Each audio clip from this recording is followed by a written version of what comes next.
Bonjour, aujourd'hui le modèle de tous les grands conquérants, Alexandre le Grand. Alexandre fit connaître à l'univers le nom des Grecs. Il leur laissa 4 empires en Asie. La langue et la civilisation des Hellènes s'étendirent du Nil à Babylone et de Babylone à l'Indus. Chateaubriand. «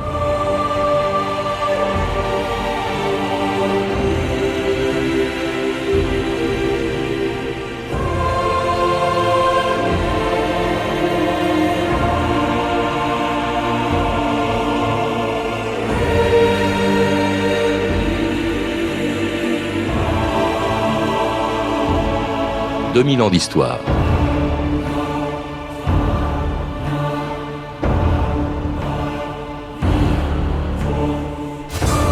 Il fut le modèle de tous les grands conquérants de l'histoire, César, Charlemagne, Gengis Khan ou Napoléon, qui rêvaient tous d'égaler le destin incroyable de ce petit prince macédonien de 20 ans, devenu en quelques années le souverain d'un des plus grands empires du monde. Alexandre qui, en 4 ans à peine, sur le Granique, à Issos et à Gaugamel, écrasait les Perses de Darius, avant d'entraîner son armée jusqu'aux confins du monde connu, sur les rives de l'Indus, où il fit construire une des 70 villes qui ont porté son nom. À part Alexandrie en Égypte, elles ont presque toutes disparu après lui, mais cet empire éphémère dans lequel il rêvait d'unifier tous les peuples de la terre a marqué pendant 23 siècles la mémoire des hommes. Il en reste le souvenir d'une extraordinaire épopée, commencée en 334 avant notre ère, quand le fils de Philippe de Macédoine entraînait les Grecs à la conquête du monde. Soldats! Vous avez été rassemblés ici, dans la plaine où coule l'Axios, par mon père Philippe, afin d'accéder aux plus grandes gloires et aux richesses qu'aucune armée depuis que le monde est monde n'a encore atteintes ou connues. Nous conquérerons et détruirons cet empire des Perses. Rien n'est changé, si ce n'est le nom de votre roi. Alexandre! Alexandre! Alexandre! Aujourd'hui, je revendique toute l'Asie comme terre de conquête. François Suard, bonjour. Bonjour. Alors, dans un livre sur Alexandre, chez Larousse, vous accordez presque autant de place, et même plus de place, au mythe d'Alexandre qu'à sa propre histoire. Vous dites que cet homme, plus que ses conquêtes, ce qui frappe, c'est le succès persistant, dites-vous, qu'il a gardé dans la mémoire des hommes. Qu'est-ce qui fait qu'aujourd'hui, le personnage d'Alexandre puisse encore nous fasciner, aujourd'hui, au XXIe siècle ? J'ai envie de vous répondre par une citation de Malraux, qui parle effectivement d'Alexandre et qui dit ceci. Les hommes sont hantés par les songes, et les actions qui ont la couleur des songes sont aussi fortes que les dieux. Et Malraux, à sa manière, qui est une manière prophétique, qui est une manière de visionnaire, explique que ce qui compte finalement dans Alexandre, c'est qu'il est su, grâce à la rapidité de sa conquête, à l'étendue de ses conquêtes, au trajet fulgurant de sa vie, puisqu'il meurt dans un temps qui est comparable à celui du Christ, et bien entendu Malraux fait le rapprochement. 33 ans, il meurt 33 ans, oui. Effectivement. Il est roi à 20 ans, roi de Macédoine à 20 ans, il conquiert, il attaque l'Asie à 22 ans, et il en est le maître quand il y meurt à 33 ans. Oui, c'est sa jeunesse, effectivement. C'est sa jeunesse. Et il est même maître de l'Asie, en fait, bien avant ces 33 ans, puisqu'il va poursuivre au-delà de la défaite de son adversaire, Darius, alors que d'une certaine manière, il aurait pu se contenter de ses victoires et se proclamer dès ce moment-là maître de l'Asie. Alors il y a aussi les écrivains, même de son temps, pas tout à fait, ce que l'on sait d'Alexandre François Suard a été écrit après sa mort, pour l'essentiel. Pour l'essentiel, ce que nous avons comme document, en effet, date de bien longtemps, après sa mort, entre 3 et 5 siècles à peu près. Mais ces historiens, qui sont aussi à certains moments des philosophes, comme Plutarque par exemple, ces historiens utilisent des documents qui sont antérieurs et qui ne sont parvenus jusqu'à nous que grâce aux citations qu'ils en font. Donc nous avons quand même des traces de ce que pensaient les compagnons d'Alexandre. Alors je vous propose d'écouter justement le portrait d'Alexandre vu par les historiens de l'Antiquité, la revue de texte Stéphanie Duncan. Oui, pour Alexandre, il est difficile de séparer l'histoire de la légende. Tous ces textes grecs en font un personnage quasi mythologique, presque divin. Alors, de par ses origines d'abord, Diodore de Sicile, un de ses auteurs par exemple, présente descendants d'Héraclès en ligne paternelle et des Éacides en ligne maternelle. Le Hercule des Romains, Héraclès. Voilà, c'est-à-dire en toute simplicité apparenté à deux demi-dieux dieux, Héraclès et Achille. Alors, le même auteur raconte un épisode décisif de la jeunesse d'Alexandre. Un oracle en Égypte lui aurait déclaré « L'heureux succès de tes entreprises prouve que tu es né d'un dieu, à tout jamais tu seras invincible. » Le roman d'Alexandre, qui est une autre biographie légendaire, évoque son premier exploit, la conquête du célèbre Bucéphale. À l'âge de 15 ans, Alexandre passa un jour dans le lieu où le cheval était enfermé et entendit un hennissement terrible.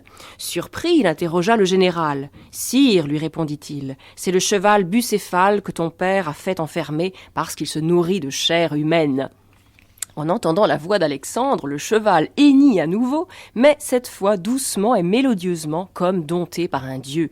Alors Alexandre ouvrit la cage, enfourcha le cheval et chevaucha à travers la ville. Le roi Philippe, son père donc, s'écria « Salut Alexandre, maître du monde !» Même physiquement, Alexandre n'est pas un humain comme les autres. Sa peau, écrit Plutarque, exhalait une très agréable odeur. Sa bouche et tout son corps sentaient si bon que ses tuniques étaient imprégnées de ce parfum. Et bien sûr, Plutarque célèbre le conquérant Alexandre, notamment le propagateur de la culture grecque. Alexandre, dit Plutarque, fonda plus de 70 cités parmi les peuples sauvages et parsema l'Asie de lois grecques. Il vainquit leur mode de vie de non-civilisés, proche de celui des animaux sauvages. Et Plutarque l'affirme, le but premier d'Alexandre était celui d'un philosophe, non pas obtenir pour lui le luxe et la gloire, mais assurer à tous la paix et la concorde. Alors ça ne se passe pas toujours aussi bien que ça. Diodore de Sicile évoque aussi la cruauté d'Alexandre avec les habitants, par exemple, de Gaza. Le roi réduisit en esclavage les femmes et les enfants et fit mettre en croix tous ceux qui avaient l'âge de porter les armes. Autre envers du décor, notre demi-dieu était porté sur la boisson, semble-t-il, et sur ce que ces prudes auteurs appellent la débauche. 365 concubines remplissaient son palais, déplore Quinte Curse, autre auteur. C'est tout ? Eh oui, une par jour. Une par jour. Dans l'année. Lui aussi, il réprouve aussi sa vanité. Alexandre a cru qu'il pouvait s'égaler aux dieux, revendiquer l'honneur du ciel et s'irriter avec une violence injustifiable contre tous ceux qui refusaient de l'adorer. Personnage brutal, ça c'est un aspect moins connu du personnage, François Suard. C'est vrai qu'il était brutal au point qu'on l'a même soupçonné d'avoir fait assassiner son père, Philippe de Macédoine donc, et même ses demi-frères, parce que Philippe avait plusieurs femmes, et même ses demi-frères qui pouvaient lui faire de l'ombre ou même carrément revendiquer le trône de Macédoine.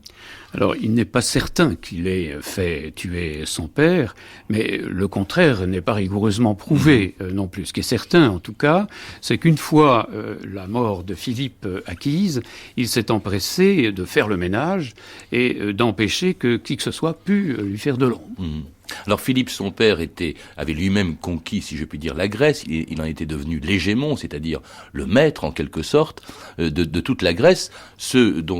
Pouvoir dont hérite son fils, Alexandre, qui achève de conquérir la Grèce, qui va faire incendier la ville de Thèbes, ce qui montre bien que c'était pas un personnage très tendre. Et puis alors qu'il décide, en 334, de partir à l'assaut de l'Asie. Qu'est-ce qui explique cette conquête extraordinaire qu'il va faire en moins de 10 ans ? Alors, il y a plusieurs raisons. D'abord, l'affaire est commencée déjà, du temps de son père Philippe. Déjà en 336, Parménion et un autre général sont passés en Asie et ont commencé la conquête de l'Asie mineure. Ils ont échoué d'ailleurs pour l'essentiel. Donc, Alexandre ne fait que poursuivre la tâche de son père. Par ailleurs, je pense qu'il se perçoit effectivement comme celui qui est destiné à venger les malheurs de la Grèce et donc à laver cette humiliation qui, bien souvent et de manière continue, a été infligée aux Grecs. Il faut rappeler entre parenthèses que les villes grecques, à l'est, qu'en Asie mineure, dans la partie orientale de l'actuelle Turquie, c'était des villes grecques qui avaient été prises par les Perses 2 siècles plus tôt, d'où un antagonisme d'ailleurs qui existe encore aujourd'hui, François Suard. Effectivement. Et par conséquent, la tâche d'Alexandre, qui s'est proclamé hégémon de la Ligue de Corinthe, c'est-à-dire en somme son chef et son guide, apparaît comme parfaitement légitime. Alors, il y a aussi peut-être la volonté de rassembler les Grecs. Est-ce que c'est pas d'Aristote? Il faut rappeler aussi qu'il avait un maître illustre qui était Aristote. Son père Philippe l'avait mis entre les mains d'Aristote. C'est pas lui qui lui aurait dit, eh bien, venge un peu les Grecs et rassemble-les derrière ce projet qui consiste à reconquérir les villes grecques d'Asie mineure? Ce n'est pas certain. Aristote, en tout cas, lui a certainement donné le goût de la culture grecque, a confirmé ce goût de la culture grecque, de la philosophie aussi, et peut-être également des sciences naturelles. Quant à lui donner un destin politique, je crois qu'il était assez extraordinaire pour se le donner lui-même. En tout cas, en 334, il se le donne. Il attaque l'Empire perse, qui est le plus puissant de l'époque, et dont le chef, Darius, ne prend pas du tout Alexandre au sérieux. Pour Alexandre, écris. Je t'envoie un fouet, une balle et un sac d'or. Le fouet pour te dresser, la balle pour te permettre de jouer avec les enfants de ton âge et laisser les hommes s'occuper de leurs affaires. Le sac d'or pour tes dépenses, car on m'a dit que tu étais pauvre. Sache que j'ai plus d'or que l'or qui poudroie dans les rayons du soleil. Tu n'as donc aucun besoin de te rendre en Asie pour le voler. Tu n'aurais pas dû me traiter d'enfant. Et si je te tue, la renommée dira que ce grand roi et capitaine fut oxy par le glaive ou le poignard d'un enfant grec. Éphèse, Sardes, Halicarnasse. Alexandre coupe la flotte perse de tous les ports de la côte d'Asie mineure. Alexandre transforme la mer Égée en un lac grec. C'était un extrait d'un péplum de Robert Hossein, Alexandre le Grand. Cela dit, les faits sont authentiques, en tout cas tels qu'ils ont été rapportés par les auteurs grecs. Ces cadeaux de Darius à Alexandre, ça a existé. Les textes nous rapportent en effet ces cadeaux, et les textes nous disent aussi qu'Alexandre s'empresse de retourner évidemment le sens de ces différents cadeaux et de montrer qu'il symbolise en réalité l'anéantissement de celui qui se prétend son adversaire. Alors, et qui ne croyait pas du tout pouvoir être battu. L'armée perse est infiniment supérieure à l'armée grecque. Et pourtant, Alexandre va la battre une première fois sur le Granique, tout près de l'actuelle ville d'Istanbul, et ça va lui ouvrir les portes de l'Asie mineure, de villes comme Sardes, de villes comme Milet, de villes grecques, de villes anciennement grecques, où il arrive en libérateur, François Suard. Au début, effectivement, Darius ne prend pas du tout son adversaire au sérieux, et il laisse les satrapes d'Asie mineure s'arranger et décider de la conduite à suivre. Il y a bien un général qui d'ailleurs est un grec, c'est un Rhodien, c'est Parménion, qui leur dit qu'il faut reculer, qu'il faut pratiquer la politique de la terre brûlée, mais comme Cassandre, ce Parménion, n'est pas écouté.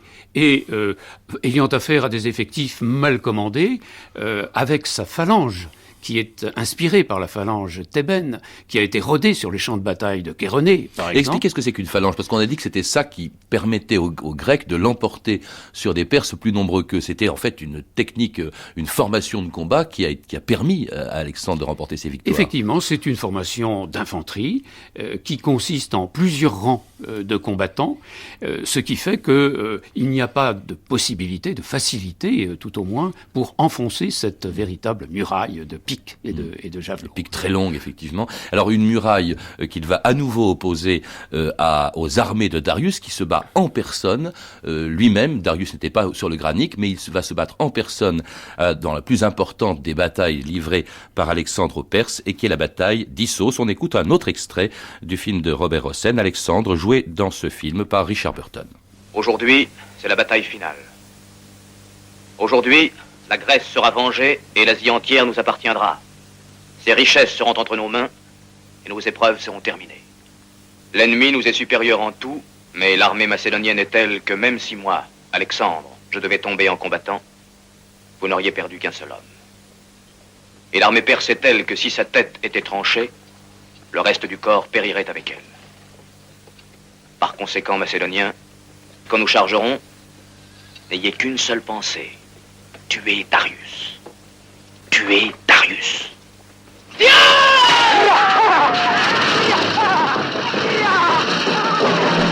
La bataille d'Issos, donc toujours un extrait de ce film qui se trouve à la frontière, Issos qui se trouve à la frontière après de la Turquie et de la Syrie actuellement, et qui ouvre à Alexandre les portes de tout l'Empire perse, François Suard. Alors l'une des représentations les plus stimulantes de cette bataille, c'est cette mosaïque qu'on trouve à l'heure actuelle au musée de Naples, et qui est établie d'après une peinture relativement ancienne, elle date de la fin du IVe siècle, représente d'un côté un jeune homme qui est visiblement en emporté par la fougue du combat, les cheveux hérissés, c'est Alexandre, et de l'autre, monté sur son char, couvert d'une sorte de voile, son adversaire, c'est-à-dire le Perse Darius. Et évidemment, Alexandre est en train de remporter la victoire. C'est le dieu de la guerre. Et Darius s'enfuit. Ça a dû évidemment ruiner son prestige auprès des Perses. Et alors, au lieu de le poursuivre, Alexandre va d'abord passer en Égypte. Il va passer un hiver en Égypte. Et là, il se passe des choses extraordinaires. D'abord, il va fonder la ville d'Alexandrie. Il va descendre le Nil jusqu'à Memphis. Il va se comporter littéralement en pharaon. Et puis surtout, il va tout près de l'actuelle frontière libyenne, dans l'oasis de Siwa, pour célébrer le culte d'Amon. C'est ça, François Suard? C'est cela. Alors, il va réaliser ici, d'une manière qui va être ensuite diffusée, orchestrée, en particulier d'ailleurs par Callisthène, il va réaliser ce qui déjà court comme rumeur, à savoir que Alexandre n'est pas véritablement le fils de Philippe, mais qu'il est le fils d'un dieu, Zeus. Et là, il trouve un sanctuaire de Zeus Amon en Égypte, et il reçoit du prêtre la révélation que Zeus est effectivement son père.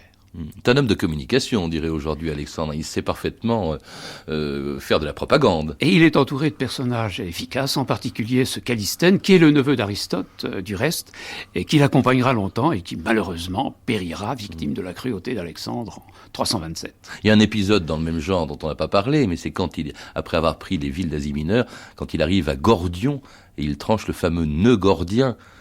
Alors c'est là aussi un des éléments de la légende, de l'orchestration de la destinée, un signe, celui, disait-on, qui tranchera ce nœud qui joint le joug et le timon sera le maître du monde. Alors Alexandre, bien entendu, ne peut faire moins que de tenter l'épreuve, et pour simplifier les choses, il prend son épée et tranche ce nœud.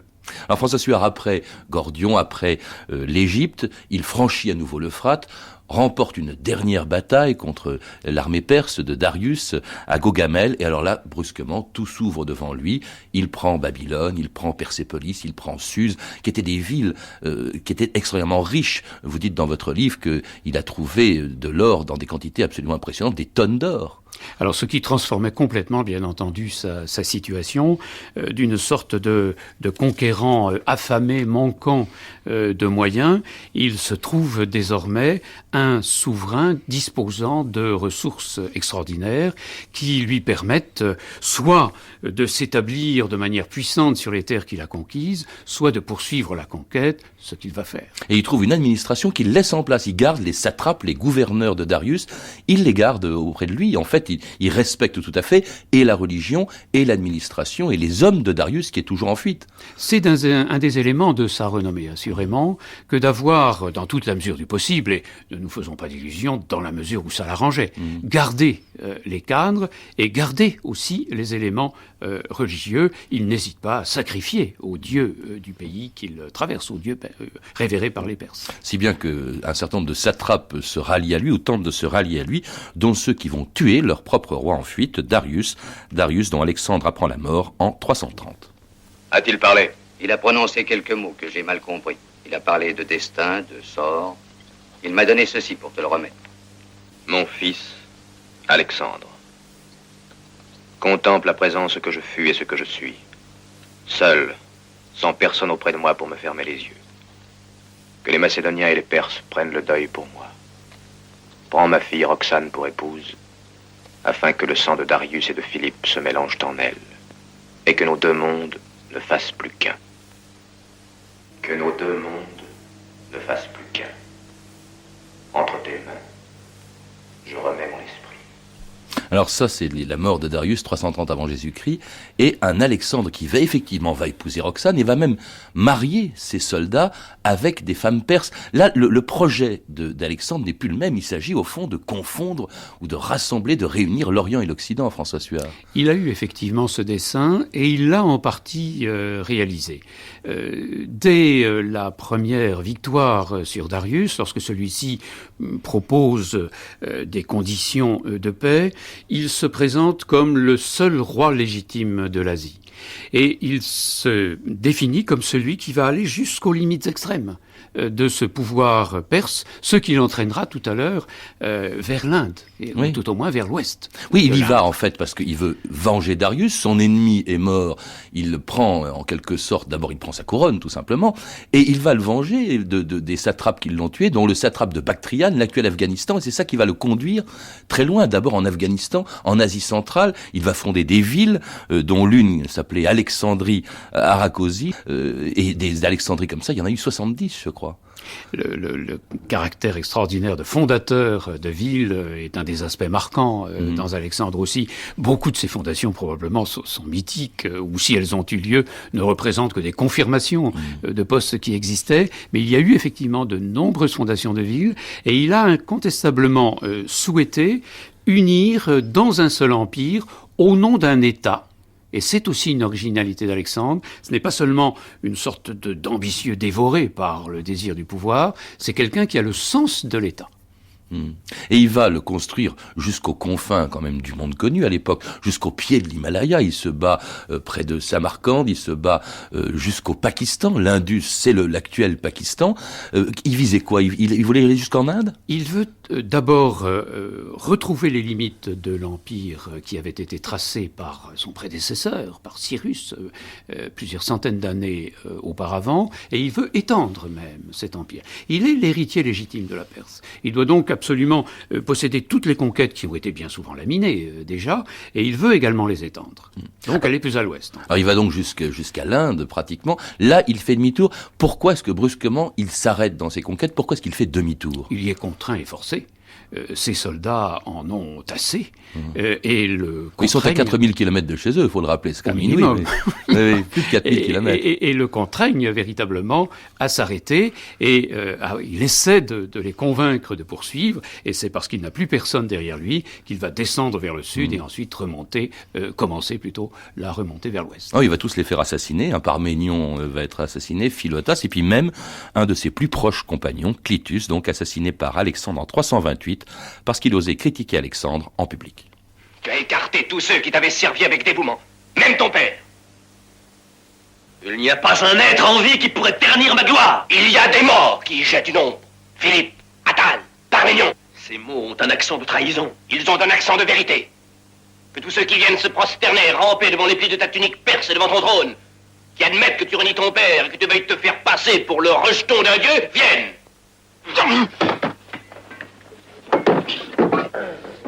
Clitus est mort. Et je l'ai tué. Nous ferons demi-tour. Macédonien. Moi, Ptolémée, compagnon d'Alexandre, et plus tard pharaon d'Égypte, fut témoin du terrible retour de l'Inde jusqu'à Babylone. Alors ce retour, c'est en 325 avant Jésus-Christ, François Suard, et ça a été terrible, ça a été la pire des épreuves, je crois, pour Alexandre et pour son armée. Le long notamment de l'océan Indien, là, l'armée d'Alexandre est littéralement morte de faim. Elle traverse effectivement des déserts.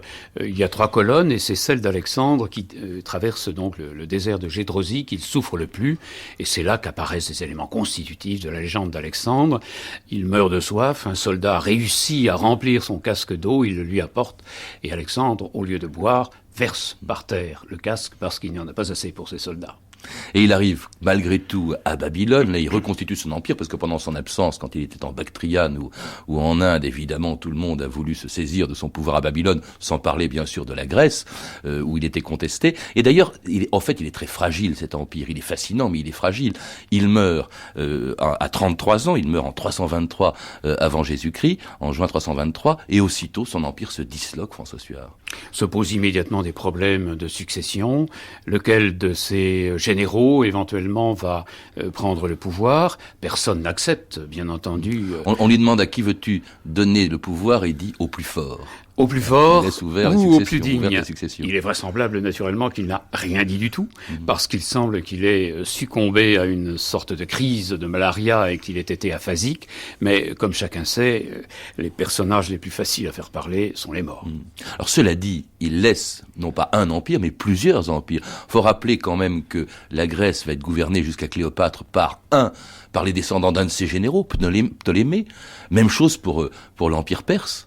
En effet, et c'est peut-être en Égypte, justement, avec Ptolémée, que la succession et la gloire d'Alexandre sera le mieux manifestée.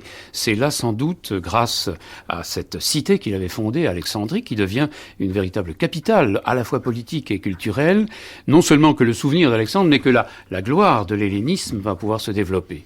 Et puis, il y a les Séleucides, donc, qui...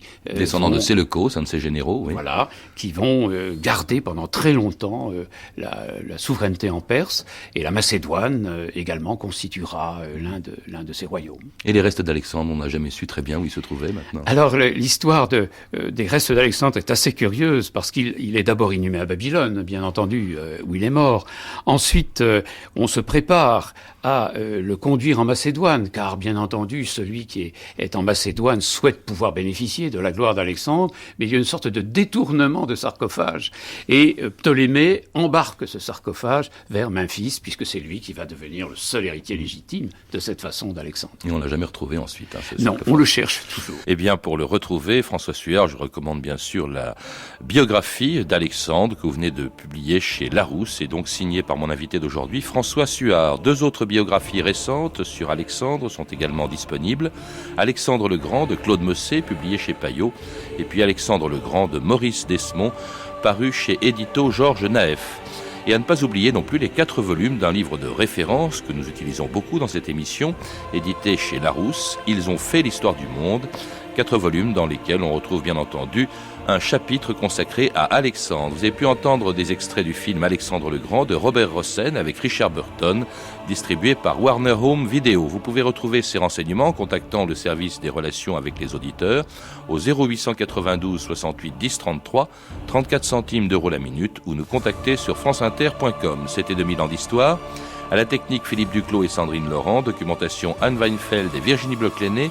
Revue de texte Stéphanie Duncan. Une réalisation de Anne Kobilac. Une émission de Patrice Gélinet.